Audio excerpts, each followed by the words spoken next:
दुनिया की सबसे ताकतवर सेना माने जाने वाली अमेरिका की अंतरिक्ष ताकत को खुली चुनौती मिली है।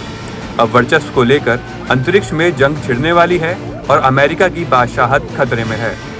इसकी बड़ी वजह यह मानी जा रही है कि अमेरिका के दो दुश्मनों के पास उसके स्पेस में औकात दिखाने के लिए तकनीकी ताकत आ गई है, जो दुनिया में जंग का नक्शा बदल देगी। दरअसल चीन ने हाल ही में एक ऐसे एयर डिफेंस सिस्टम का प्रदर्शन किया जिसे सैटेलाइट किलर कहा जा रहा है। इसका नाम है HQ-29।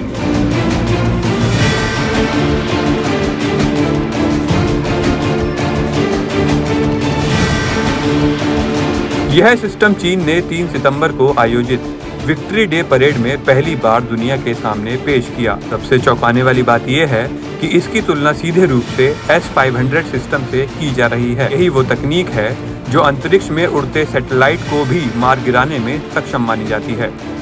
अब जानते हैं कि आखिर HQ-29 है क्या। दरअसल चीन ने इस परेड में अपने एयर डिफेंस सिस्टम की पूरी ताकत दिखाई। HQ-11, HQ-20, HQ-22A, HQ-9C, HQ-19 और HQ-29 जैसे सिस्टम दिखाए, लेकिन इन सब में HQ-29 सबसे नया और सबसे ताकतवर बताया जा रहा है। इससे पहले HQ-11, HQ-9C और HQ-19 पहले भी देखे जा चुके थे, मगर HQ-29 पहली बार दुनिया के सामने आया और आते ही चर्चा का केंद्र बन गया। HQ-29 एक ऐसी मिसाइल है जो किसी भी बैलिस्टिक मिसाइल को उसके मिड कोर्स यानी बीच रास्ते में ही इंटरसेप्ट कर सकती है। यही नहीं, यह अंतरिक्ष की उस सीमा तक पहुंच सकती है जहां सैटेलाइट मौजूद होते हैं। यानी अगर कोई दुश्मन देश अमेरिका की तरह अपने GPS या निगरानी सैटेलाइट से युद्ध में बढ़त बनाना चाहता है तो HQ-29 उन्हें भी नष्ट कर सकता है।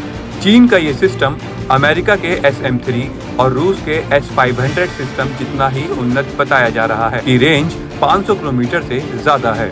अब ये जानना जरूरी है कि चीन ने ये सिस्टम क्यों बनाया। दरअसल इसे खास तौर पर अमेरिका के कम्युनिकेशन, सर्विलेंस, नेविगेशन सैटेलाइट को निशाना बनाने के लिए डिजाइन किया गया है। जब पाकिस्तान भारतीय मिसाइल हमलों को रोकने में नाकाम रहा तो चीन में भी ये सवाल उठने लगे कि मौजूदा एयर डिफेंस सिस्टम भारत या अमेरिका की आधुनिक मिसाइलों का सामना कर पाता है या नहीं। खास तौर पर हाइपरसोनिक हथियारों के सामने इनकी कमजोरी सामने आ चुकी है।